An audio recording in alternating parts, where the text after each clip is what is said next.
telle sorte pour anéantir aussi la force de l'ennemi. Amen. Hein? Amen.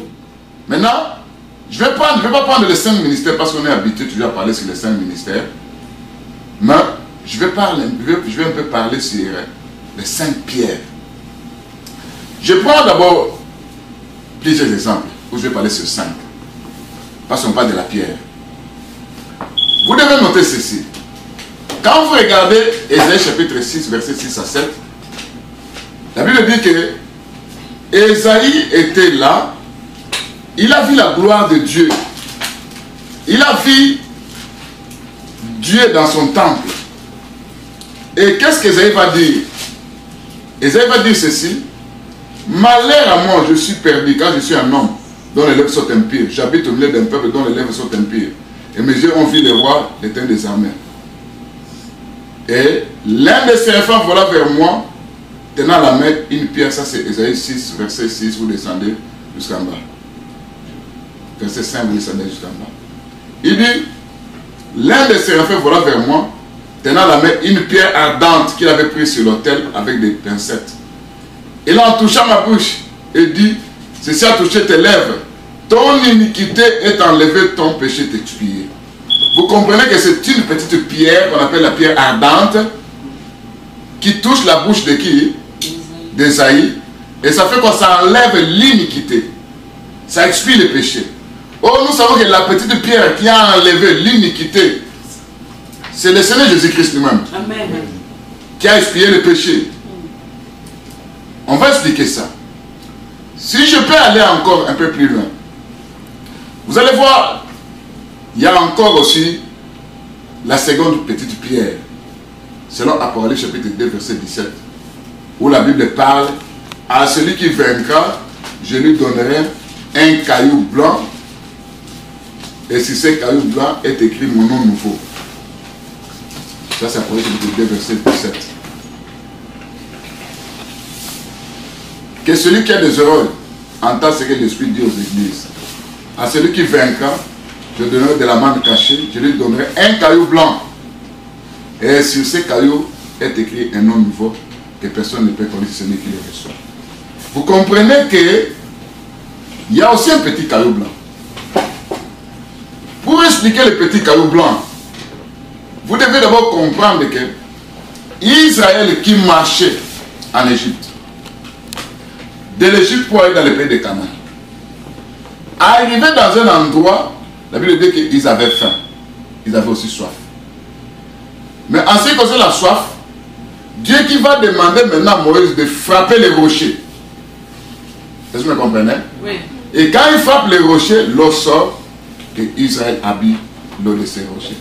Mais l'apôtre Paul, il va expliquer que ces rochers-là marchaient avec eux. Amen. Hein? Amen. Ça c'est 1 Corinthiens chapitre 10, verset 4, qui dit ceci. Ils ont tous bu les mêmes breuvages spirituels car ils buvaient à un rocher spirituel qui les suivait. Et ce rocher était Christ. Amen. Amen. Vous comprenez qu'il y avait un rocher qui se promenait avec ces gens-là. Partout. Et ce rocher-là, c'était Christ.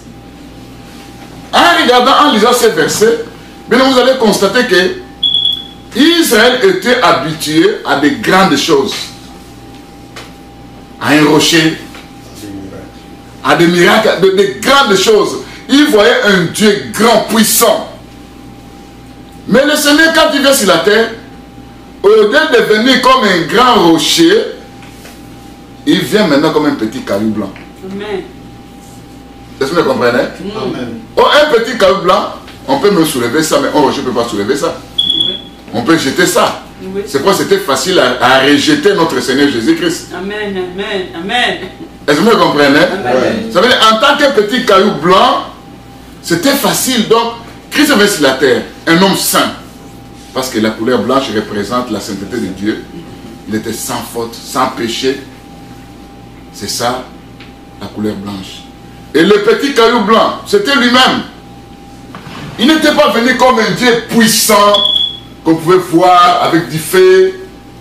Mais c'était un homme qu'on voyait, qui mangeait, qui marchait un homme saint, on ne pouvait rien reprocher.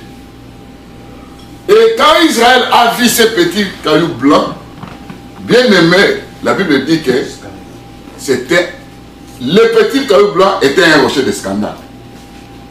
Amen. Hein? Amen. En réalité, c'était un rocher, mais ce qui s'est présenté sous forme d'une petite pierre. Et ces petits cailloux blancs avaient un nom. Et ce nom, qui peut connaître ce nom, si c'est lui qui les reçoit. Le nom de ces petits cailloux blancs, c'est ça l'enseignement. Parce que Jésus-Christ a plusieurs noms. Amen. Amen. Hein? Amen. Vous me comprenez? Oui. Oh, la personne qui reçoit, c'est la personne qui reçoit Christ dans sa vie. Je frappe. Si tu ouvres, je vais entrer en toi. C'est pourquoi Dieu, demandez chaque personne qui connaît notre Seigneur. Hein, il va te dire pour lui, pour moi, je ne peux pas expliquer. En rapport avec ce qu'il a vu. Pour moi, il est ceci, il est cela. Et quand vous regardez, même quand on appelle Dieu, Jéhovah Jireh, mais c'est le Seigneur qui pourvoit. Oui. Il a donné du pain. Tous les noms, Jéhovah Tchiknou, tout ça, c'est notre Dieu qui est la justice. Vous allez voir que le nom qu'on appelle, c'est pourquoi en Jésus-Christ c'est un mystère. Oui. Le mystère de Dieu, où est caché tous les trésors de la science et de la connaissance. Amen. Amen. Hein? Amen. Alors, bien aimé, vous allez comprendre que Israël se retrouve maintenant devant cette pierre. Et quand vous regardez la prophétie écrite dans Matthieu chapitre 21, verset 42 et le verset 44, on parle de ceci, on dit que cette pierre qui est le rocher, il y aura des gens qui vont trébucher, qui vont glisser sur cette pierre. Et cette pierre aussi va écraser. On peut lire ces versets. Parce que le mouvement de la pierre, on doit connaître d'abord la pierre. On doit connaître l'enseignement sur le mouvement de la pierre. Parce que parler de la pierre, parler de beaucoup de choses. Parce que n'oubliez pas que Jésus-Christ est la pierre du fondement. Hein. La pierre rejetée chez les autres, à l'église, il est notre pierre comme fondement. Matthieu 21, 40. Matthieu 21, 42. Vous souhaitez vous prenez 44. Matthieu 21, 42. Jésus leur dit, n'avez-vous jamais lu dans les Écritures, la pierre qu'ont rejetée ceux qui bâtissaient est devenue la principale des langues. C'est du Seigneur que cela est venu, et c'est un prodige à nos yeux. 44. Celui qui tombera sur cette pierre s'y brisera, et celui sur qui elle tombera sera écrasé. La pierre qu'on rejetait est devenue la principale des langues. On a rejeté cette pierre chez qui? Chez les enfants d'Israël. Amen. Hein? Amen. Il est devenu la principale des langues où? Dans l'église. Amen.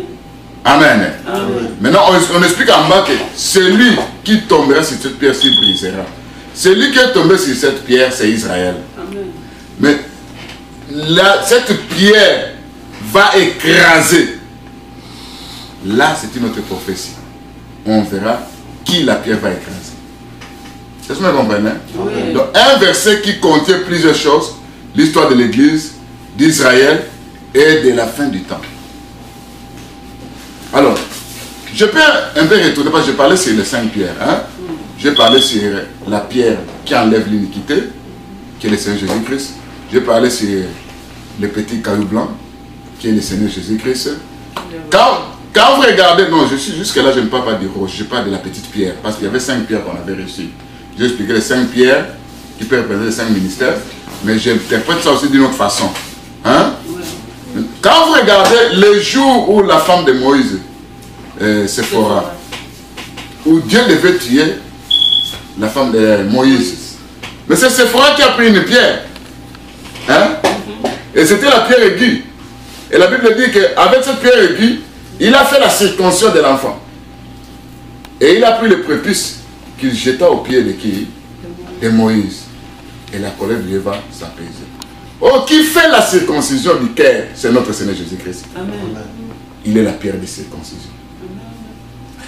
Quand vous regardez, vous allez constater aussi dans la Bible que dans Daniel chapitre, ce que je viens de dire, c'est Exode chapitre 4, verset 25.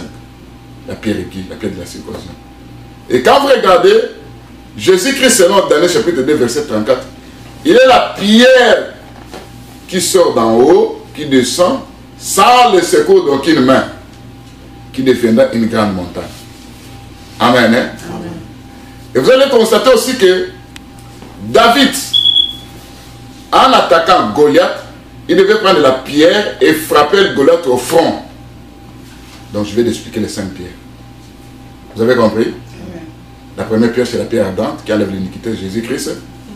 La pierre lancée par David au front, c'est toujours le Seigneur. Les petits cailloux blancs, c'est le Seigneur. La pierre de circoncision, c'est le Seigneur. La pierre sans le secours d'une main, c'est le Seigneur toujours. Donc les 5 pierres. Amen. Hein? Amen. Alors, en regardant parler du front de Goliath, ça, on risque de pénétrer encore un peu plus loin. N'oubliez pas que tout sacrificateur devait avoir un tiers ici. On devait écrire serviteur l'Éternel. Et quand vous lisez Apocalypse 7, verset 3, on devait mettre une marque sur le front des serviteurs de l'Éternel. Et quand vous descendez dans Apocalypse chapitre 17, verset 5, Babylone, la prostituée, on a vu aussi sur son front un mystère qu'on appelle Babylone la grande. Vous comprenez que les secrets du front, il y a un message très profond parler du front. Parce que David devait toucher maintenant le front de qui de Goliath avec sa pierre. Amen. Hein? Amen. On n'a pas le temps de parler sur ça. Avec le temps, on en parlera. Alors, qu'est-ce que je vais dire? Je retourne à la pierre que le Père n'a pas donnée.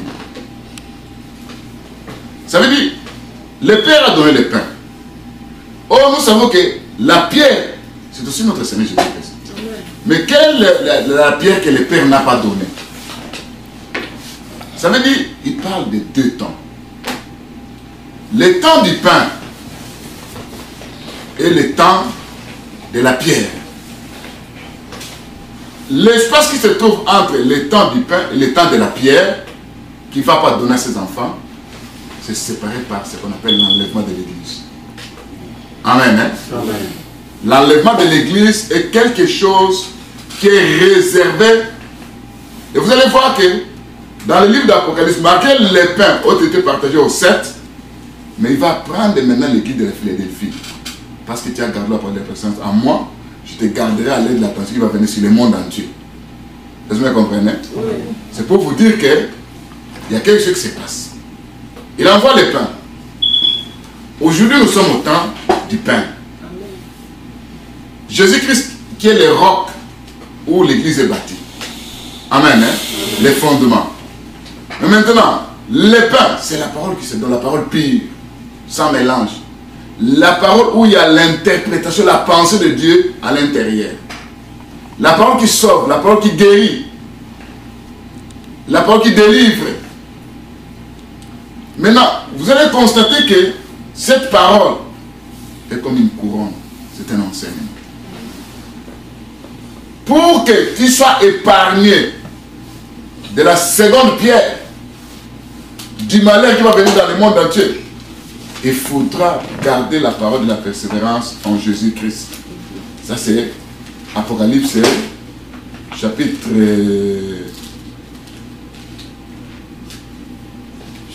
3.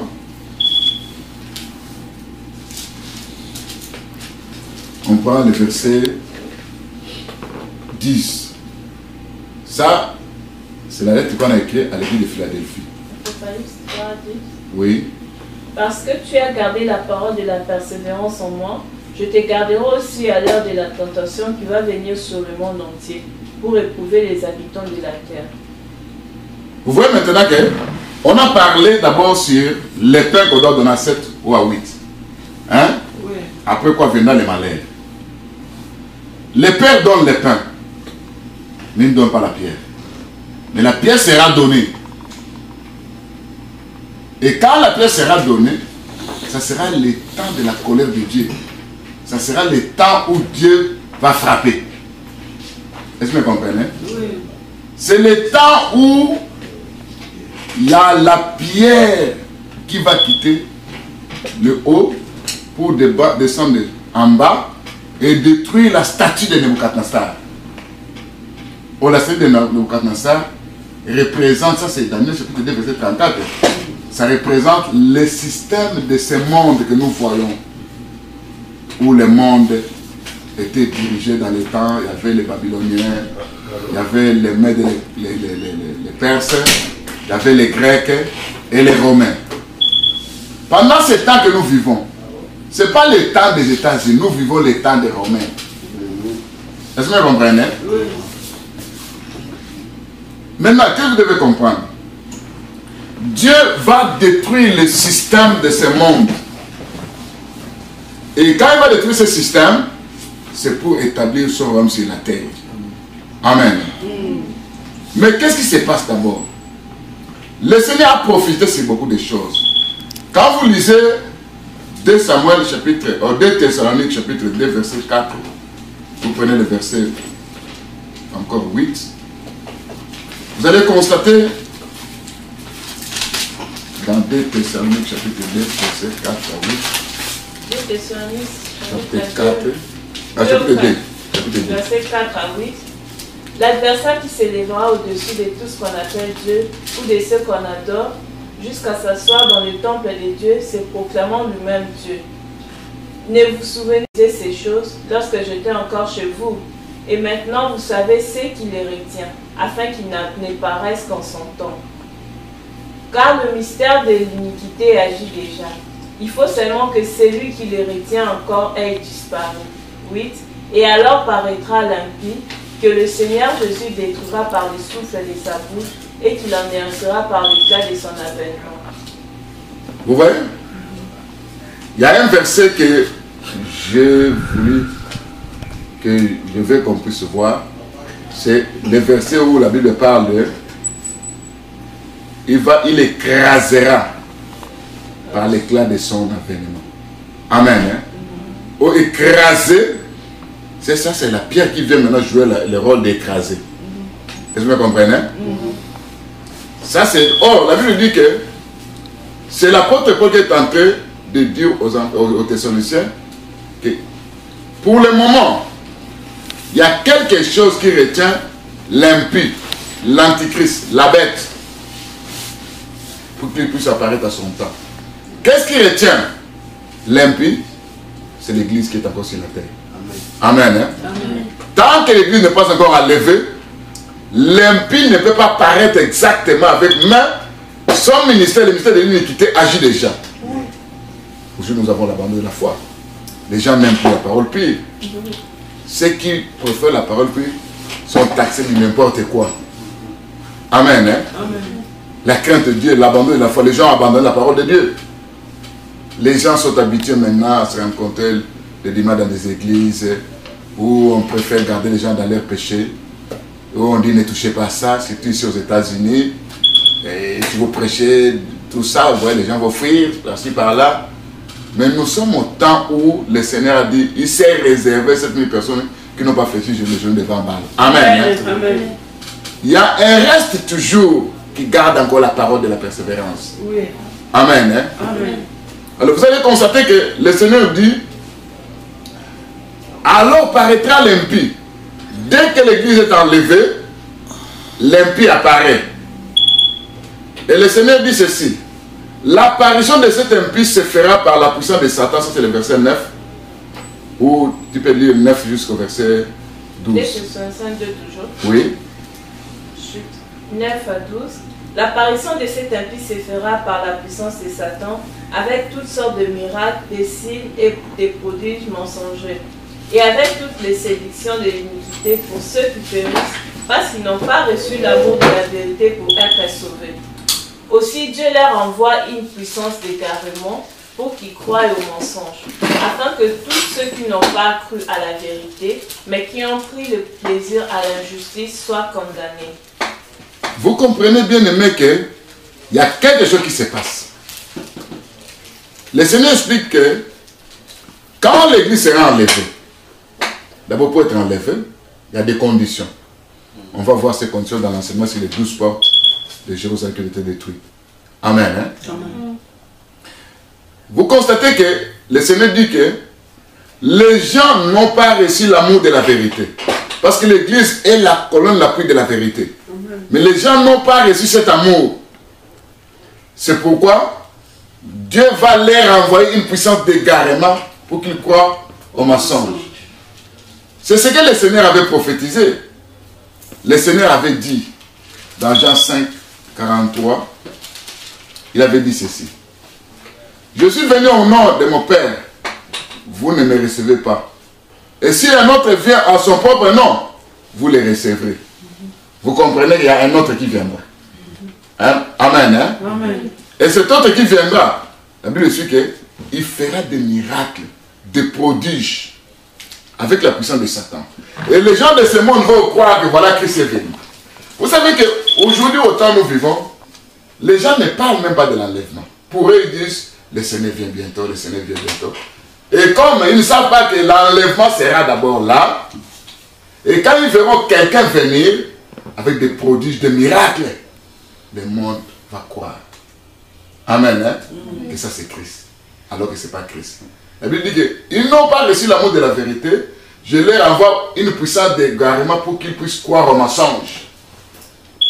Les mensonges, c'est les faux enseignements. Et quand vous regardez cet esprit se trouve déjà aujourd'hui dans le monde, dans les églises, dans les soi-disant églises, on a abandonné la parole de Dieu. Les mensonges est pris pour la vérité et la vérité pour les mensonges. Amen, hein? Amen. Et quand vous regardez ce qui se passe actuellement, vraiment, nous sommes au temps de la nuit. Et la nuit est avancée. Où le mal a été un peu culminant. Où les gens préfèrent être dans des églises, on ne sont pas touchés par la parole de Dieu, on se rencontre 30 minutes, 45 minutes, on parle de n'importe quoi, de la bénédiction, tout ça. Mais ils oublient le message du temps de la fin, où l'église doit être préparée à l'enlèvement. Amen, hein? Amen. Et Dieu va envoyer la puissance d'égarement pour que les gens puissent croire au mensonge. Et quand ce mensonge viendra, la Bible dit que le diable va aller s'asseoir sur le temple de Dieu, c'est pourtant lui-même hein, Dieu. Et les gens vont croire à ça. Mais le verset d'en bas dit, le Seigneur viendra écraser cet impie. Ça c'est la pierre qui va écraser maintenant. Est-ce que vous comprenez? Amen. Mais ce que vous devez noter aussi que, à part l'écrasement de la pierre pour écraser l'impie, Dieu doit aussi frapper, il doit aussi envoyer des pierres pour aller frapper les nations. Est-ce que vous comprenez? Oui. Pourquoi? Parce que les nations n'ont pas cru à la parole du Seigneur. Je prends l'exemple de l'Apocalypse chapitre 16, verset 21. Dans ce verset, on nous parle d'un temps, du temps de la grande tribulation, où il y aura des grêlons, des grêles qui descendront du ciel, où Dieu va envoyer des pierres aussi, pour frapper maintenant cette fois-ci. Et la Bible dit que ces grêlons devaient peser combien? Un talent, qui veut dire 45 ou 50 kilos. Imagine-toi un peu, dans le monde, l'église est enlevée, mais il y a des temps bien répartis. Parce qu'il y aura la première moitié de la grande tribulation, il y aura la deuxième moitié de la grande tribulation. Et le temps où Dieu a agi, c'est un enseignement, ça parle de plusieurs temps. Mais comme je m'attarde auprès de la pierre, c'est moi j'essaie un peu de sauter plusieurs choses. Amen, hein? Amen. Et où il y aura maintenant Dieu qui va frapper à travers des pierres venant d'en haut, qui vont commencer à frapper les gens sur la terre. Les gens qui ont reçu la marque de la bête, les gens qui n'ont pas reçu l'amour de la vérité, les gens qui vont rester pendant cette période de la grande tribulation. Est-ce que vous me comprenez? Amen. Et quand vous regardez ça, et la Bible dit que ces grenades devaient peser 45 kilos. Regarde un peu ceux qui viennent d'en haut, qui pèsent 45 kilos, qui tombent sur toi. Mais tu seras écrasé. Oui. C'est comme des bombes. Oui. Ça dépasse même les bombes que nous voyons nos avions militaires envoyés sur la terre. Est-ce que vous me comprenez? Et quand vous regardez ça dans l'ombre, Dieu a dit à notre bien-aimé Job, il dit Job, es-tu parvenu, ça c'est Job chapitre 38, verset 22 à 23. Parce que nous parlons de Pierre, que les pères ne donnent pas à ses enfants. Job, comment? 38, verset 22 à 23. Job 38, verset 22. Parce que c'est Pierre, les pères ne donnent pas ça à ses enfants. Vous comprenez? Je lis. 22, lit. 38, 22 à 23. Es-tu parvenu jusqu'aux amas des neiges? As-tu vu les dépôts de grêle que je tiens en réserve pour le temps de détresse, pour le jour des guerres et des batailles? Vous voyez maintenant dans ce verset que Dieu a un arsenal, un dépôt des armes. Il appelle ça un amas, ça veut dire l'accumulation de pierres, de grosses pierres, qu'il a mis en réserve. Il dit pour le temps de la bataille et de la guerre. Vous comprenez bien aimé que après avoir donné du pain, il a réservé aussi les pierres. Amen. Est-ce que vous comprenez? Amen. Et ces pierres se trouvent dans son dépôt. Et quiconque ne reçoit pas l'amour de la vérité aujourd'hui, il fout le pied à la parole de Dieu. Il recevra maintenant des pierres. Oh yes. Il dit qu'il a réservé ça pour le jour de la bataille, pour le jour de la guerre. Là, on va parler aussi de la guerre, de la bataille d'Armageddon. Vous comprenez que Dieu, le Père, qui donne un pain, mais il refuse de donner une pierre à ses fils, à ses enfants. Vous comprenez? Il ne veut pas que ses enfants puissent participer à tout ça. Et en ce moment, il va parler ça pour aller à l'enlèvement. Amen. Hein? Amen. Et n'attendez pas que je puisse me repentir demain, parce que je ne sais pas quel malheur peut arriver demain sur la terre. Reçois le pain, mange ça, mets ça en pratique. Est-ce que vous comprenez? Amen. Et quand il dit que es-tu parvenu jusqu'aux amants, ça veut dire toi tu es déjà arrivé là où moi je garde mes âmes. Là où j'ai accumulé les dépôts de grêle, des bombes, pour le temps de détresse. Donc le monde doit savoir qu'il y a un temps de détresse. Amen. Hein? Amen. Parce qu'après le pain, c'est le temps de détresse. C'est ça la grande tribulation. Et quand vous regardez ce qui s'est passé dans le livre de Josué, Dieu, parce que tout ce que Dieu fait, il a déjà fait ça déjà. Amen. Dans le livre de Josué, chapitre 10, quand vous regardez les Gabaonites c'était un peuple qui était étranger. Mais ce peuple s'est attaché à Israël par ruse. Ils ont fait alliance avec Israël. Et vous allez comprendre que ces Gabaonites qui est venu saluer à Israël, ils peuvent aussi nous représenter, nous l'église. Pourquoi? Parce que quand les Gabonais étaient attaqués, Josué devait intervenir. Josué a prié, soleil, arrête-toi sur le Gabaon. Et le soleil s'est arrêté sur le Gabaon. Ça veut dire, le soleil a arrêté, ça a éclairé les Gabaonites. Amen. Hein? Oh, l'arrêt du soleil, c'est ce qui s'est passé sur la 6e ère, de la 6e ère à la 9e sur la croix, où il est ténèbres dans la sphère de la terre. Quand Jésus poussa les cris, il expira. Amen. Hein? Amen. En ce moment, il y a quelque chose qui s'est passé. Sur toute la sphère de la terre, il y a eu des ténèbres. Jésus-Christ est entré dans le séjour des morts pour aller éclairer ceux qui étaient là-bas. Il les a prêchés, il les a libérés. On a vu plusieurs corps de saints ressusciter ce jour-là. Amen. C'était le temps de la visitation de nous les nations. Oui. Est-ce que vous comprenez? Oui. C'était les Gabonites qui devaient maintenant être éclairés. Oui. Parce que la vengeance devait être là. Et bien aimé, vous savez, quand vous regardez dans la Bible, la visitation de Dieu, parce que la Bible dit que l'une suspend ta course. La ligne qui suspend la course, c'est Dieu qui suspend la course avec Israël qui a été mis ligne. Amen. Hein? Amen. Pour s'occuper maintenant de quoi? Des Gabaonites. Amen. Qui se présentent comme étant l'église. Il est en train d'éclairer. Aujourd'hui, la lumière se trouve dans l'église. Amen. Dieu a suspendu sa course avec Israël. Mais il retournera en Israël à travers les deux témoins. Et vous comprenez bien, aimé, que quand nous regardons ici dans Josué 10, si on peut lire le verset 1-11. Josué 10. Tu vas commencer à sauter d'autres versets. Je commence à 1. Adoni-Sédek, roi de Jérusalem, apprit que Josué s'était emparé d'Aï et l'avait dévoué par interdit, qu'il avait traité Aï et son roi comme il avait traité Jéricho et son roi, et que les habitants de Gabaon avaient fait la paix avec Israël et étaient au milieu d'eux. 2. Il eut alors une forte crainte, car Gabaon était une grande ville comme une des villes royales, plus grande même que Haï, et tous ses hommes étaient vaillants. 4. montez vers moi et aidez-moi afin que nous frappions Gabaon, car elle a fait la paix avec Josué et avec les enfants d'Israël. 5 rois des Amoréens, les rois de Jérusalem, les rois d'Hébron, les rois de Jarmith, les rois de Lachis, les rois d'Eglon, se réunirent ainsi et montèrent avec toutes leurs armées et virent camper près de Gabaon et l'attaquèrent. 6.